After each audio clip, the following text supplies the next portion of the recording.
بسم اللہ الرحمن الرحیم۔ السلام علیکم۔ یہ national audio library for the blind کی آواز ہے۔ بسم اللہ الرحمن الرحیم۔ کہانی نمبر 19، خالی کمند۔ چھوٹے سے سفید بیبی کاٹ میں ننھی مونا منہ میں انگوٹھا لیے چوس رہی تھی۔ اس کی آنکھیں اس کھلونے پہ تھی جو کاٹ کے اوپر لٹکا رنگ بدلتا جا رہا تھا۔ نہ جانے ایک مکھی کہاں سے اس قدر صاف ستھری نرسری میں گھس آئی۔ کبھی وہ ڈنکی کاروں پر بیٹھتی، کبھی بابی ڈالز کے کپڑوں میں گھس جاتی، کبھی موٹے گرے ہاتھی پر بیٹھتی اور کبھی مکھی کو مونا کے گرد منڈلا کر لطف ملتا۔ ایک مکھی مار ہما کے ہاتھوں میں تھا جس سے وہ مونا کا محاصرہ کیے ہوئی تھی، لیکن مکھی قابو میں نہ آتی تھی۔ کبھی کبھی تو وہ جانے کہاں جا کر بیٹھ جاتی کہ ہما کو بالکل نظر ہی نہ آتی۔ ایسی ہی ایک اور مکھی مار کی ضربیں اس کے دل میں کہیں اس کے ماضی کی مکھی پر پڑ رہی تھی۔ یہ ماضی بھی عجیب تھا، کبھی کنی کترا کر اوجھل ہو جاتا اور کبھی اپنا پنڈا اسے بچانا مشکل ہوتا۔ اندر کی چپراس کا صرف شور ہی شور تھا، نہ کہیں ضرب کا نشان اور نہ ماضی ہی پر ضرب پڑ رہی تھی۔ بس ایک رولا تھا جس نے اسے مولا سے جدا کر رکھا تھا۔ چلیے، اوپر والے سے تو اس کی کچھ ایسی دوستی بھی نہ تھی، لیکن اس ماضی کو ختم کرنے کے لیے جس قدر مکھی مار کی چپراسیں اس نے اندر کھائی تھیں، انہوں نے اس کا سارا سکون تباہ کر دیا تھا۔ بظاہر اسے کسی چیز کی ضرورت نہ تھی، کوٹھی، بنگلہ، نوکر چاکر، دنیاوی آسائشیں، آرام، سبھی کچھ تھا۔ گھر پرسکون، ٹھنڈا اور خوشبودار تھا، لیکن اندر دور دور تک صرف چپراس کی آواز آتی تھی جو اس کے ماضی کی بساندی مکھی کو بیٹھنے سے بھگا رہی تھی، اور بے سکونی کے اونچے اونچے لامبو تھے جو دل پر چڑھے آتے تھے۔ بڑے سال پہلے تائی نے گھریلو میٹنگ بلوائی تھی۔ اس کے میکے گھر میں صرف اس وقت لوگ ایک دوسرے کی بات غور سے سنتے جب دادا دادی میٹنگ بلاتے۔ سارے بالغ افراد حسب توفیق مؤدب ہو کر بیٹھ جاتے۔ پہلے نیچی آوازوں میں مسئلہ پیش کیا جاتا، پھر آہستہ آہستہ آوازیں اٹھنے لگتی۔ بس مارنے پیٹنے کی نوبت نہ آتی، ورنہ حملے اور جوابی حملے ہوتے چلے جاتے اور اصل مسئلہ کھٹائی میں پڑ جاتا۔ پچھلے واقعات، کیس ہسٹریاں، نافرمانیاں، احسان فراموشیاں پیش کی جاتی۔ تب بھی ہر میٹنگ میں مسئلہ مکھی بن کے کبھی تائی کی ناک پر بیٹھتا، کبھی ابا کے کالر سے چپکا رہتا۔ کبھی پتہ ہی نہ چلتا کہ دراصل مسئلہ ہے کیا۔ اس روز تائی نے میٹنگ بلوائی تھی۔ مسئلہ زیر بحث یہ تھا کہ ان کا سیکنڈ ایئر میں پڑھنے والا بیٹا سائنس چھوڑ کر ایف اے کرنا چاہتا تھا۔ ہاں جی، پوچھیں اس سے، اس اونٹ کی دم سے، یہ سائنس کیوں چھوڑ رہا ہے؟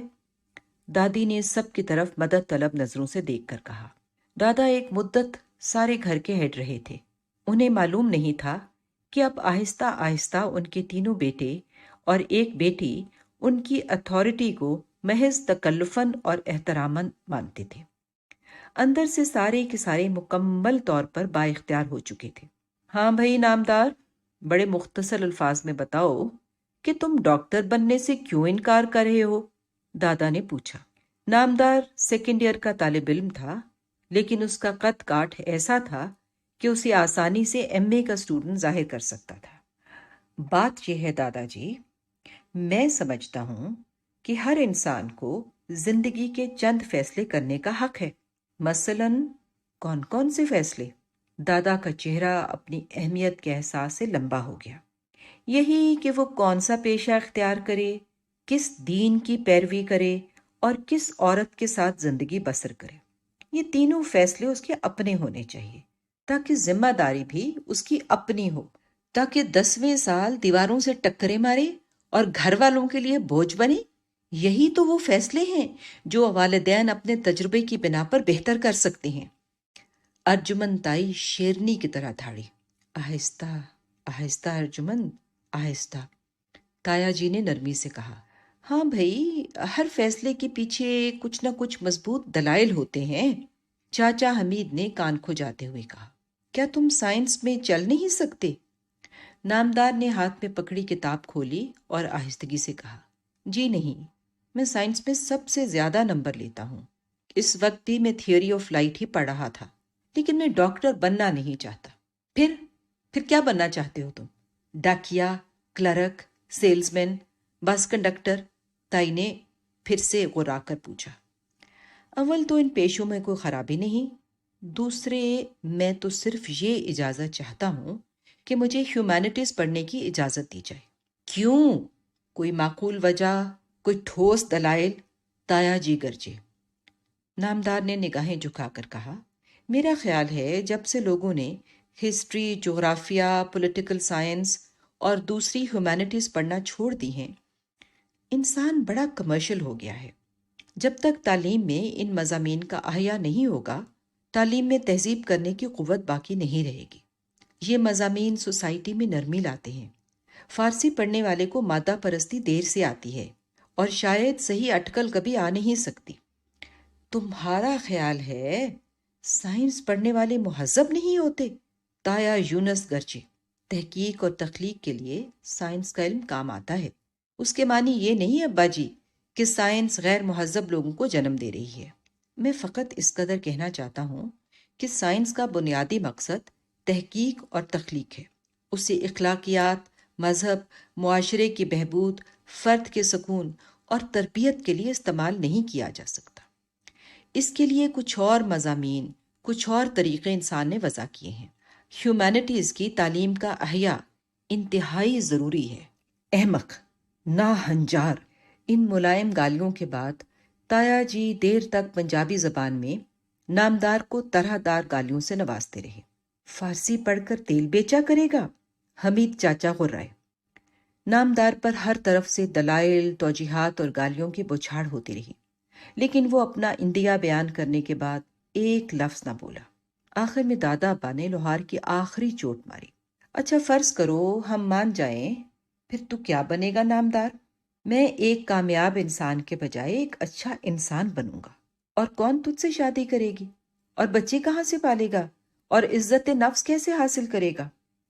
جس کو اچھے انسان کی تلاش ہوگی وہ شادی بھی کر لے گی دادا جی۔ سب نے یکمشت فیصلہ کیا کہ نامدار پاگل ہو گیا ہے۔ کمرے میں 4 افراد بڑے کڑیل فیصلوں والے موجود تھے، دادا جی، یونس، تایا، تائی ارجمند اور حمید چاچا۔ تیسری پوت میں نامدار اور ہما نے ابھی فیصلوں کی چابک ہاتھ میں سنبھالی تھی۔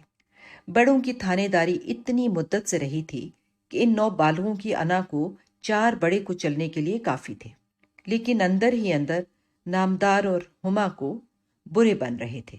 ہما کے والدین چاچی اور دادی جی بے زبان تھے، وہ ماننے والوں میں سے تھے، اور کہیں اندر ہی اندر انہیں علم تھا کہ فیصلہ چاہے اپنا ہو چاہے کسی اور کا، مکمل طور پر کبھی تشفی بخش نہیں ہوتا۔ فیصلے کے اندر نفع اور نقصان، باہر کیف، دونوں موجود ہوتے ہیں۔ نقصان لان میں اگنے والی جڑی بوٹی ہے، اسے نکالنے کا عمل مسلسل ہے اور کبھی بھی ختم نہیں ہو پاتا۔ ہما کا تایا زاد بھائی نامدار سارے گھر کا چہیتا تھا، لیکن اس روز کے بعد یہ سکہ بھی قدر کھو بیٹھا۔ اس میٹنگ میں نامدار نے صرف ہما کو متاثر کیا، باقی سارے بچوں سے وہ کس قدر مختلف تھا۔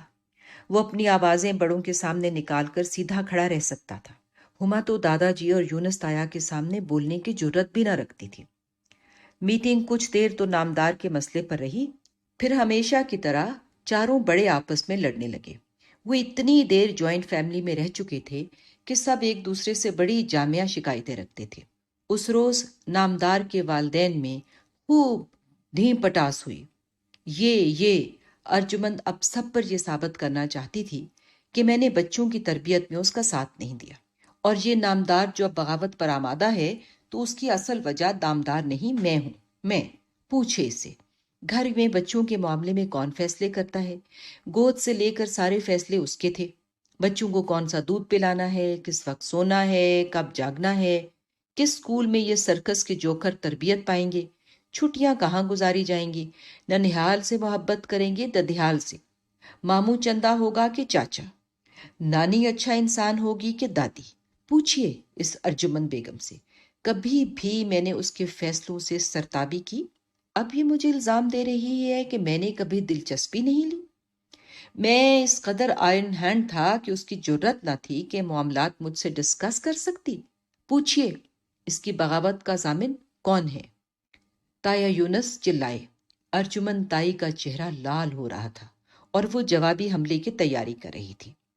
ہما کے والدین اندر ہی اندر گٹک رہے تھے اور اس الزامی گفتگو سے خوش تھے۔ حمید چاچا تکلفن اوں کی رٹ لگائے جا رہے تھے۔ دادا ابا کو سارا دن کوئی شخص اہمیت نہ دیتا، اب اس میٹنگ میں صاحب صدر کی حیثیت سے ان کا دبدبا خود ان کی اپنی ذات کو متاثر کر رہا تھا اور وہ اس اہمیت کو بہت انجوائے کر رہے تھے۔ بس بس بھائی، پچھلی باتوں کو دہرانے کا یہ وقت نہیں یونس، دادا ابا نے کھنگار کر کہا۔ اور کون سا وقت ہوگا ابا جی؟ پوچھیں آپ اس سے، سب پوچھیں۔ میں نے یہ 18 سال گزارے اس گھر کی عزت کے خوف سے، اپنے گلے میں کتے کا پٹا رکھا اور زنجیر ارجمند کو پکڑا دی۔ ہر سال اسے اور اس کے لاڈلے بچوں کو پہاڑوں پر بھیجا اور خود جہاں گرمیوں کا عذاب سہا۔ اب یہ مجھے الزام دے رہی ہیں کہ میں نے نامدار کے منہ میں 1.25 گز کی زبان ڈال دی۔ میں نے اسے سیدھا کھڑا ہو کر بڑوں کو جواب دینا سکھایا۔ میں نے۔ ارجمن تائی کا منہ جھمکوں تک سرخ ہو چکا تھا۔ وہ 4 بچوں کی ماں نہیں لگتی تھی، خاص کر نامدار جیسے 6 فٹے سے تو ان کا دور تک کوئی رشتہ ہی نہ لگتا۔ بڑی عاجزی سے لیکن بڑی جمی جمائی کلفی جیسی آواز میں بولی، خیر جی، اتنی بات تو سبھی مانیں گے کہ میں نے ساری عمر آپ کو کوئی تکلیف نہیں دی، نہ اپنی نہ اپنے بچوں کی۔ اس کے بعد سارا خاندان از سرنو مختلف قسم کے الزامات اور خود ترسیوں کا شکار ہو گیا۔ نامدار سائنس نہ چھوڑ سکا اور اسے ایف ایس سی ہی کرنا پڑی، لیکن مقابلہ دل ناتواں نے خوب کیا۔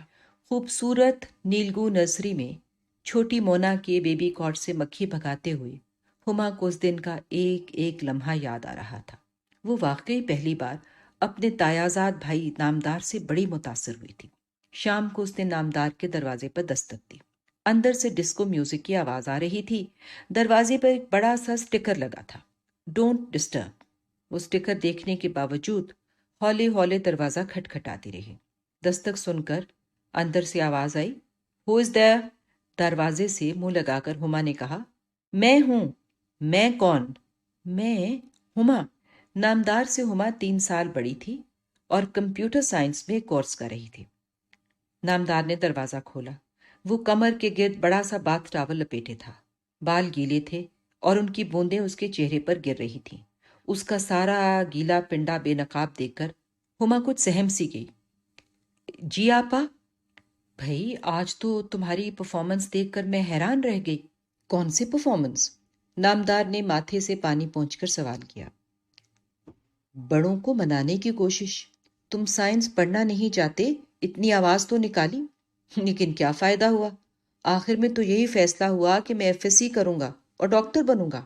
کم از کم تم نے اپنے خیالات کا اظہار تو کیا، اپنا اندیا تو بیان کیا، کچھ پتا تو چلا کہ تم اس گھر میں ہو اور بالغ ہو، اپنے فیصلے خود کر سکتے ہو۔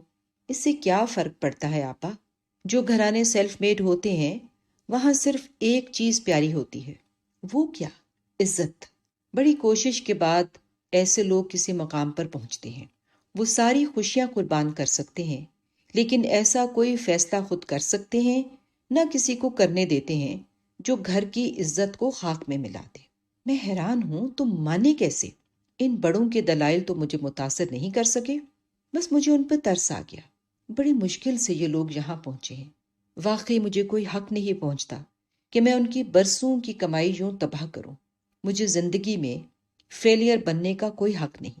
صرف وہ انسان فیل ہونے کا حق رکھتا ہے جو اکیلا جیتا ہو اور علیحدہ رہتا ہو، لمبی چوڑی فیملی میں نہیں۔ اکیلے آدمی کا فیصلہ صرف اسے متاثر کرتا ہے، لیکن جوائنٹ فیملی کے ہر فرد کا فیصلہ فوارہ ہے، اس کے چھینٹے دور دور تک جاتے ہیں اور سب کو بھگوتے ہیں۔ پھر بھی مبارکباد۔ تھینک یو آپا۔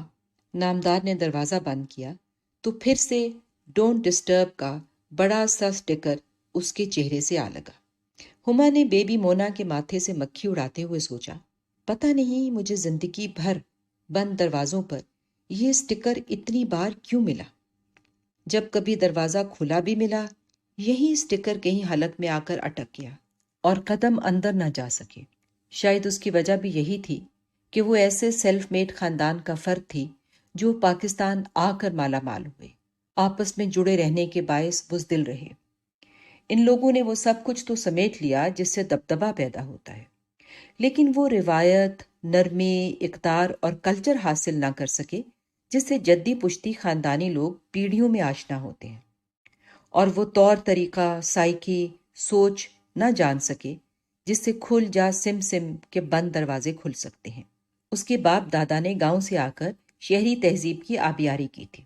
ہما کا دادا، تایا، باپ، چچا اور دور دور تک پھیلے رشتہ دار سب کے سب رومانس اور فائنینس کی آمیزش سے بنے تھے، لیکن رومانس ان کا ماضی تھا جب وہ گاؤں میں رہا کرتے تھے، اور فائنینس ان کا حال تھا جس نے انہیں لاہور میں آ کر ہر قسم کی تقویت دی۔ رومانس کو وہ تعویذ کی طرح گلے میں لٹکائے رکھتے اور فائنینس کو اس شاہرگ کی طرح عزیز رکھتے جس میں رومانس کا توق لٹکا تھا۔ اس سیلف میڈ گھرانے نے جذبات کو بھی پراپرٹی ڈیلرز کی اسکیموں جیسا نقشہ بند کر لیا۔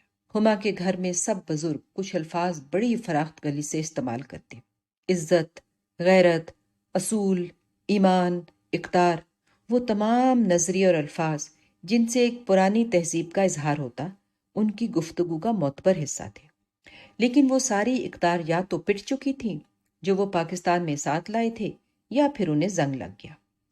اب وہ جب بھی اپنے آپ کو بااصول بنا کر پیش کرتے تو اندر ہی اندر کہیں انہیں یقین ہوتا کہ اصول کے پروپیگنڈے سے ان کی ساکھ، حیثیت، شہریت اور عزت کو کہیں نہ کہیں سہارا ضرور ملے گا۔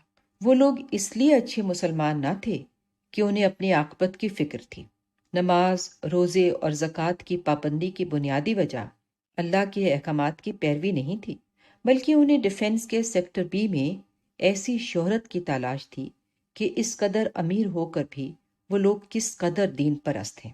وہ ملازموں سے بڑے حلم سے پیش آتے، ہر سال کسی نہ کسی ملازم کو حج کے لیے ضرور بھیجتے۔ اس کی وجہ بھی غالباً یہی تھی کہ انہیں اپنے نیک نامی کا بڑا خیال تھا۔ لطف کی بات یہ تھی کہ اس سیلف میڈ گھرانے کو علم ہی نہ تھا کہ وہ اس قدر نیک، سلجھے ہوئے درست فیصلے کیوں کرتے ہیں۔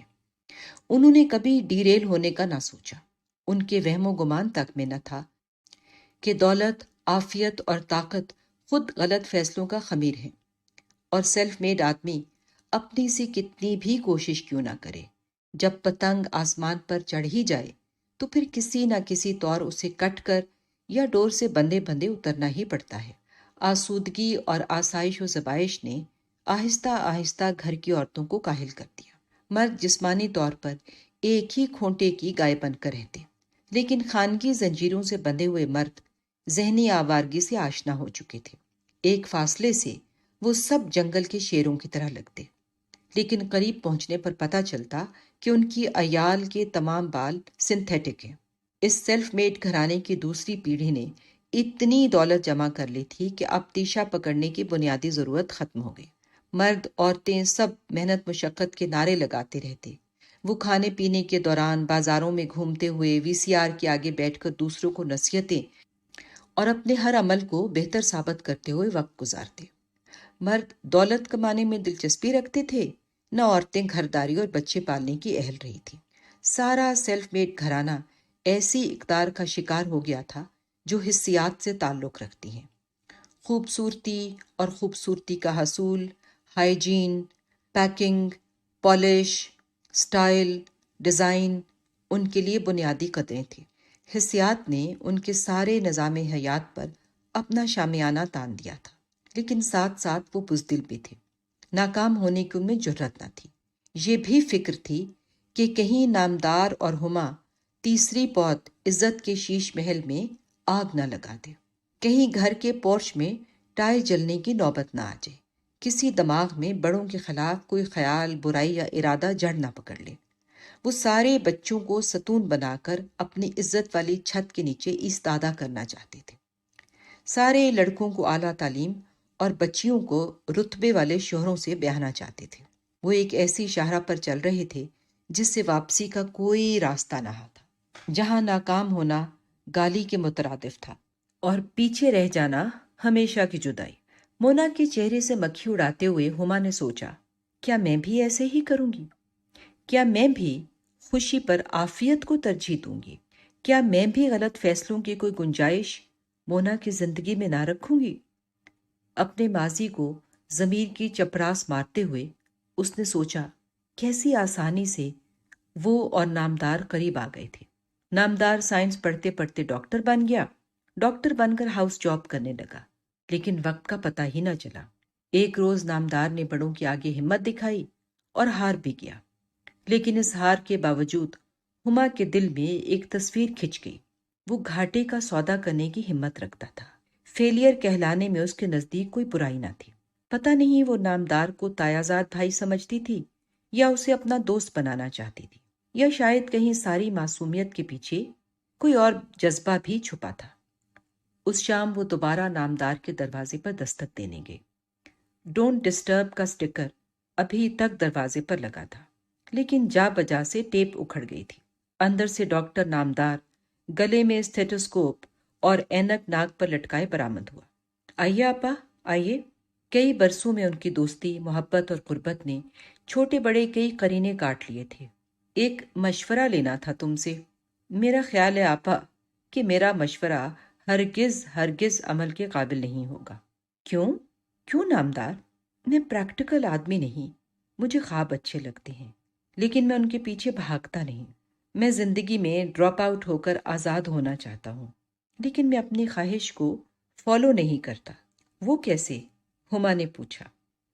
جب کسی کھاتے پیتے عزت دار گھرانے کا کوئی فرد عزت کے معیار سے اتر جائے اور گھر کے لیے باعث ذلت ہو تو پھر سب اسے چھوڑ دیتے ہیں۔ ایسے میں وہ آزاد ہو جاتا ہے، خاندان سے بھی اور دنیاوی ترقی سے بھی۔ لیکن یہ آزادی بڑے مہنگے بھاؤ خریدنا پڑتی ہے۔ آپا میں یہ آزادی خریدنا چاہتا ہوں، لیکن بدقسمتی سے میں بھی عافیت پسند ہوں۔ ڈاکٹر صاحب، آپ اپنا یہ قیمتی فلسفہ رہنے دیں اور مجھے مشورہ دیں میری شادی کے متعلق۔ کتنے امیدوار ہیں آپ کے؟ تمہیں علم ہے سر فہرست 2 نام ہیں، بس تو جس کے ساتھ آپ آسودہ رہ سکتی ہیں اسے اپنا لیں، باقی سارا کچرا ہے، خواہ مخواہ چلتی گار دھکا سٹارٹ بن جائے گی۔ میں تمہاری بات نہیں مان سکتی، مجھے منصور اچھا لگتا ہے، منصور پراچا، بس وہ مجھے پسند ہے۔ کوئی معقول وجہ؟ تھوڑا سا تو ہما نے مائنڈ کیا، لیکن پھر بولی، وجہ سب سے پہلی تو یہ ہے کہ اس کا چہرہ صحرائی ہے۔ کیا مطلب؟ اس شعری تشریح کو میں سمجھ نہیں پایا۔ اونٹنی سوار جیسا عزم و استقلال سے دمکتا ہوا چہرہ، بالکل فضول قسم کی نان سائنٹیفک تعریف ہے۔ منصور کا چہرہ انگھڑت ہے اور اس کے عزم و استقلال کا یہ عالم ہے کہ 4 برسوں میں اس نے 3 نوکریاں چھوڑی ہیں۔ میں مشورہ لینے آئی تھی، تنقید سننے نہیں۔ اوہو، تو اور میں کیا دے رہا ہوں؟ میرا مشورہ ہے کہ آپ گوندل صاحب سے شادی کر لیں۔ وہ حضرت آپ کو کاہلی کی حد تک آسودہ رکھیں گے اور روح بھی خوش رہے گی۔ روح کیسے خوش رہے گی بھائی نامدار؟ جب دنیاوی خواہشات پوری ہوتی رہیں تو روح کو غیر ضروری احتجاج کی عادت نہیں رہتی۔ یہی غالباً آج کل روح کی خوشی کا معیار ہے۔ مجھے اندیشہ تھا کہ تم بھی سیلف میڈ گھرانے کے فرد بن گئے اور اب تم میں ناکام ہونے کی سکت نہیں رہی۔ کہنے کو جو بھی آپ کہہ لیں، مگر گوندل صاحب اچھے ہیں۔ وہ اس قدر کامیاب ہیں کہ 30 برس کی عمر میں وہ گوندل سے توندل بن گئے ہیں۔ ہما توند والا شوہر رام کرنا بڑا آسان ہوتا ہے، اسے اڑنے کی عادت نہیں ہوتی۔ پیسے میں سب سے بڑی خوبی ہی یہ ہے کہ انسان رفتہ رفتہ لاچار ہو جاتا ہے، خاص کر تیسری دنیا میں۔ مجھے تمہارا یہ مشورہ درکار نہیں، تھینک یو۔ آخری حسرت پہ نکال لو۔ ایک تیسرا مشورہ بھی تھا میرے پاس، لیکن خیر۔ تیسرا مشورہ میرا یہ ہے کہ ان گڈ فیتھ آپ ڈاکٹر نامدار سے شادی کر لیں۔ اونچا لمبا قد ہے، گورا چٹا، برسر روزگار بھی ہے۔ ہاں ایک نقص ہے کہ وہ آپ سے 3 سال چھوٹا ہے، روپ وغیرہ آپ پر جھاڑ نہیں سکے گا۔ شاید کبھی کبھی آپ کو اتھارٹی کی ذہنی ضرورت محسوس ہو۔ اس وقت وہ منصور پراچا کے عشق میں اتنی مبتلا تھی کہ ڈاکٹر نامدار کی درخواست کو مذاق سمجھا اور شٹ اپ کہہ کر چلی آئی۔ لیکن اب وہ مونا پر سے مکھی اڑاتے ہوئے سوچ رہی تھی کہ کچھ لوگ میری طرح بے وقوف ہوتے ہیں اور بر وقت انہیں گفتگو، نہ واقعات اور نہ ارد گرد کا ماحول ہی سمجھ آتا ہے۔ جب اس نے جوائنٹ فیملی میں رہتے ہوئے اپنی ماں کے سامنے بغاوت کی تھی، اسے علم نہ تھا کہ اس کا مسئلہ UNO میں چلا جائے گا اور نامدار کی طرح وہ بھی ایک کرسی پر بیٹھ کر سب کی باتیں سننے پر مجبور ہو جائے گی۔ اس بار پھر دادا ابا نے میٹنگ بلائی۔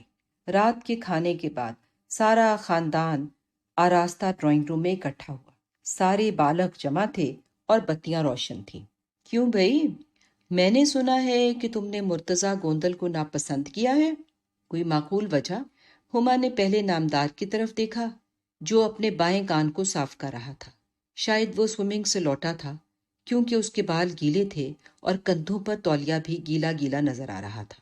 نامدار کو دیکھ کر اسے شبہ ہوا جیسے وہ مسکرا رہا ہو۔ اس کے بعد ہما نے آہستہ آہستہ دادی اماں، چاچی جی اور اپنی والدہ کی طرف نگاہ دوڑائی۔ یہ ساری عورتیں تعلیم یافتہ تھیں، حتیٰ کہ دادی اماں بھی BA تھی۔ پھر اس نے گھر کے مردوں پر نظر ڈالی۔ وہ اپنے آپ کو کسی فہرست، کسی کھاتے، کسی کیٹلاگ، کسی نظر میں محفوظ کر لینا چاہتی تھی۔ اسے اس لمحے اپنی شناخت کی بڑی فکر تھی۔ وہ اس آئیڈینٹی کرائسس سے بھی بچنا چاہتی تھی اور اپنی مرضی بھی منوانے کے درپے تھی۔ پتہ نہیں وہ ان لوگوں میں سے تھی بھی یا نہیں۔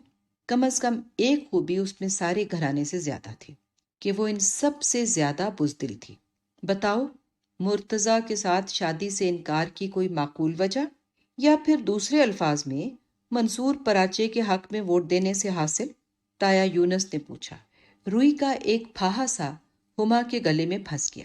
اس پر پہلی بار انکشاف ہوا کہ سیلف میڈ گھرانے کے لیے مفاد کا حصول سب سے بڑا خدا ہے۔ جہاں کچھ حاصل نہ ہو، مفاد نہ نکلے، اپنے ہاتھوں میں کچھ نہ آئے، وہ سودا ان کے لیے قابل قبول نہیں۔ بڑی مدت کے بعد ارجمن تائی کی باری آئی۔ وہ کڑک دار آواز میں ہما کی امی کو لیر لیر کرتے ہوئے بولی، تم نے اپنی بیٹی کو آزادی ہی بہت دے رکھی ہے فریدہ، کوئی روک ٹوک نہیں، سارا دن گاڑی کی چابی گھماتی پھرتی ہے۔ اب پوچھو اس سے، اس کو یہ فیصلہ کرنے کا حق کس نے دیا؟ نامدار نے بایاں کان چھوڑ کر دایاں کان صاف کرنا شروع کر دیا۔ میں نے بہت سوچ سمجھ کر فیصلہ کیا ہے تائی جی۔ اچھا، ہم بھی تو سنیں، کل کو ہمارے بچے بھی جوان ہوں گے، انہیں بھی ایسے فیصلے کرنے ہوں گے۔ چچی جان نے تن سے کہا۔ جی میں عرض کرتی ہوں، ہما نے کہا اور خاموش ہو گئی۔ عرض اس کی حلق میں پھنس گئی۔ اب پتہ نہیں کیسے ہما کے ابا اور امی میں جھگڑا شروع ہو گیا۔ بچوں کی تربیت، گھریلو انتظام، شاپنگ، دوست، سہیلیاں، گرمیوں کی چھٹیاں، بیرون ملک کے سفر، نہ جانے کیا کیا کچھ نکال کر سب کے سامنے پیش کیا گیا۔ جو تکلیفیں انہوں نے بڑی شائستگی سے تنہائی میں سہی تھیں، انہیں پٹرے پر ڈال کر سب کے سامنے کوٹ کوٹ کر دھویا۔ ہما کو سمجھانے منانے کا وقت ہی نہ آیا اور میٹنگ برخاست ہو گئی۔ ہاں، اتنا ضرور ہوا کہ رات کے 2 بجے دادا ابا نے اپنی وکیلوں جیسی انگلی اٹھا کر پوچھا، ہاں تو ہما، تم مرتضیٰ گوندل سے شادی کرنے پر رضامند ہو؟ ہاں دادا ابا، رضامندی ہی سمجھ لیجئے، اور یوں جانیے کہ اگر رضامند نہیں بھی ہوں تو شاید ہو جاؤں گی۔ یہی ہم سب کا مقدر ہے۔ ہم بہت دیر تک بغاوت نہیں کر سکتے، ہمیں ناکام ہونے سے ڈر لگتا ہے۔ رات بھر ہما کو نیند نہیں آئی۔ وہ ایک تجزیے سے دوسرے بخی و دھیڑ مرحلے میں سے مسلسل گزر رہی تھی۔ اسے اپنے گھر کے مرد عورتوں پر سمندری لہروں کی طرح ٹھہر ٹھہر کر کبھی غصہ اور کبھی ترس آ رہا تھا۔ گھر کے مرد ایک خاص پیٹرن پر کٹے اور سلے تھے۔ ان مردوں میں کوئی فردیت نہ تھی، کیونکہ فردیت ہمیشہ ناکامی سے پیدا ہوتی ہے۔ کوئی شخص کتنا بھی کامیاب کیوں نہ ہو، اس کا حوصلہ ہمیشہ ناکامی سے مانگی ہوئی بے وقوفی سے پیدا ہوتا ہے۔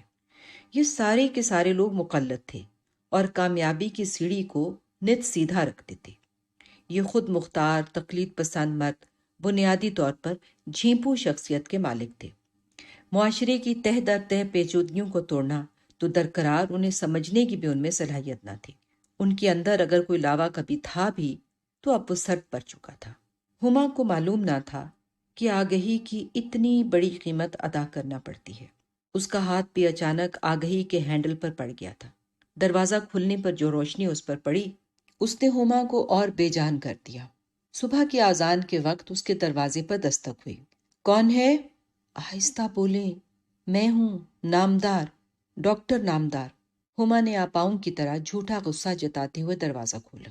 اس وقت کہاں سر جی؟ جاگنگ کے لیے جا رہا تھا، سوچا آپ کو مبارکباد دیتا جاؤں۔ جاگ رہی ہیں بالآخر؟ مبارکباد کس بات کی؟ میں ہر ایسے انسان کے لیے تالی بجاتا ہوں جو اتنا جانتا ہے کہ اسے کیا چاہیے۔ آپ نے آج کمال کر دیا۔ ٹوپی نہیں ہے ورنہ اتارتا۔ بیٹھ جاؤ۔ وہ کسی سے بات کرنا چاہتی تھی۔ مرتضیٰ گوندل کی دلہن بننے سے پہلے اسے کسی نہ کسی طرح دل کی بھڑاس نکالنا تھی۔ آپ نے اپنا فیصلہ کیوں بدلا ہما؟ مجھے ان سب بڈھوں پر ترس آ گیا۔ ان کے اندر تو اتنی شکایتیں ہیں، اتنے جھگڑے ہیں۔ جو خود خوش نہیں رہے وہ ہمیں خوش ہونے کا حق دیں گے؟ میری بھی یہی وجہ تھی ڈاکٹر بننے کی۔ مجھے بھی اس خاندان پر ترس آتا ہے۔ وہ دونوں کچھ دیر خاموش رہے۔ وہ اپنی معلومات کی بنا پر سیکھی ہوئی انگ بدیا سے نامدار کے اندر بیٹھے ہوئے رکاؤ کو جانچ رہی تھی۔ ہما، آپ نے مہاتما بدھ کی کہانی سنی ہے؟ ہاں جی، سنی ہے۔ اگر آپ جھنجھلائیں نہ تو میں دوبارہ یہ کہانی انٹرپریٹ کر سکتا ہوں آپ کے لیے۔ کرو، ہما نے کہا۔ کپل وستو میں ایک راجا شدھون رہتا تھا۔ اس کے گھر ایک خوبصورت بچہ سدھارتھ پیدا ہوا۔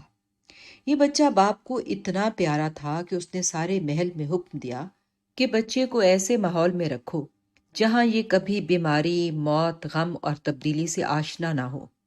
بیچارہ راجا شاید سیلف میڈ ہوگا، بہت ہی خوفزدہ آدمی تھا۔ کیا مطلب ہے تمہارا؟ سیلف میڈ آدمی کی نشانی ہے کہ وہ ہر وقت اپنے لون سے جڑی بوٹیاں اور اپنے گھر والوں کی زندگی میں سے حسب توفیق مشکلات چنتا رہتا ہے۔ ہاں، تو میں بتا رہا تھا کہ گوتم کو پتہ نہیں چل سکا کہ غم کیا چیز ہے، ناکامی کیا ہوتی ہے، موت کا ذائقہ کیا ہے، تبدیلی کیسی تہس نہس کرتی ہے۔ اس کا حرم ہر وقت ناچ گانے سے کھنکتا۔ وہ یشودھرا رانی کے ساتھ عیش و عشرت کی زندگی بسر کر رہا تھا کہ اچانک ایک دن اسے ایک بوڑھا نظر آیا، پھر ایک جنازہ جاتے دیکھا اور اس کے دل میں ناکامی کو قریب سے دیکھنے کی خواہش جاگی۔ وہ ناکامی سے خوف زدہ نہیں ہوا۔ ناکامی کی کشش نے اس میں ایسا حوصلہ پیدا کیا کہ وہ لکڑی کھڑاویں پہن کر محل سے رخصت ہو گیا۔ بھوک کی تلاش میں، بیماری، تنہائی، بے آرامی کے سراغ میں۔ وہ سیلف میڈ آدمی نہیں تھا۔ نہ ناکامی اسے خوف زدہ کر سکی، اسی ناکامی کی کشش نے اسے حوصلہ دیا اور وہ بورڈ کے درخت تلے جا بیٹھا۔ بیچارے راجے کی خواہش تھی کہ گوتم زندگی کا ایک ہی رخ دیکھے، کامیابی کا رخ، خوشی کا رخ۔ لیکن زندگی تو سکے کی طرح ہے آپا، جب تک غم کا دوسرا رخ ساتھ نہ ملے سکہ پورا نہیں ہوتا۔ میں خوش ہوا کہ آپ سیلف میڈ راجا نہیں ہیں، آپ میں ناکام ہو جانے کی ہمت تو ہے۔ او کہاں بھائی میرے، کچھ نہیں ہے مجھ میں۔ میں بھی مان گئی۔ رنج تو یہ ہے کہ کسی نے مجھے منایا بھی نہیں اور میں مان گئی۔ لیکن آپ مانی کس طرح؟ میں تو بس یہی پوچھنے آیا تھا۔ بس امی پر نگاہ پڑ گئی، ان کی بیچارگی پر ترس آ گیا۔ اچھا، کیا منصور سے امی زیادہ قابل ترس ہیں؟ ہما ساری رات اپنے فیصلے پر بل کھاتی رہی۔ اسے توندل گوندل ذرا پسند نہیں تھا۔ وہ پلیٹ پر جھک کر ایسے کھانا کھاتا جیسے آخری بار خوراک اندر ڈالنے لگا ہے۔ گوندل کی مڑی باغ جیسی مونچھوں کا سٹائل بھی ہما کو ناپسند تھا۔ کبھی کبھی جب وہ کسی گہری سوچ میں ہوتا تو بے خیالی میں ناک سے چوہے نکالنے لگتا۔ ہما ایسے میں کمرہ ہی چھوڑ جاتی۔ زیادہ فری ہوتا تو پاؤں سے جوتے اتار کر جرابوں میں چلتا پھرتا۔ ایسے میں مرتضیٰ گوندل عجیب الخلقت باگڑ بلا نظر آتا۔ لیکن اس وقت وہ امیر کبیر مرتضیٰ گوندل کے متعلق نہیں سوچ رہی تھی۔ اس کے دل میں اپنے خاندان کے ہر فرد کے خلاف لاوا ابل رہا تھا۔ اس نے اپنی زبان کو کھلی چھٹی دے رکھی تھی، جدھر جاتی ہنٹر پر ساتھی چلی جاتی۔ وہ نامدار کے سامنے باقیات حساب رواں چکانے پر آمادہ تھی۔ دادا پتہ نہیں کیا چیز ہے، اتنا کنجوس کہ اگر 10 روپے مانگو تو جیب سے نہیں نکلتے۔ 2 ہفتے کا وعدہ ملتا ہے نوٹ کے بدلے۔ دادا ابا کہو آپا ہما، وہ تم کہو، تمہارا دادا ابا ہوگا۔ شیخیاں، وہی شیخیاں کہ میں نے محمد علی جناح کے ساتھ کام کیا ہے۔ ایسی شکلوں کو قائد اعظم اپنی پورچ میں بھی نہیں گھسنے دیتے ہوں گے۔ کیا پتا دادا ابا سچ کہتے ہوں، نامدار بولا۔ اگر تم نے ان سٹفڈ جلاہوں کی سائڈ لینی ہے تو اسی وقت میرا کمرہ چھوڑ دو اور جاگنگ کے لیے جاؤ، اپنا اگریشن وہاں جا کے نکالو۔ نہیں ہما آپا، میں تو آپ سے ملنے آیا ہوں۔ پتہ ہے چاچا حمید کیا چیز ہے؟ گنڈویا، کوئی سمتی نہیں ان کی، آگے پیچھے ہر طرف چل سکتا ہے۔ متضاد صفات کی شخصیت،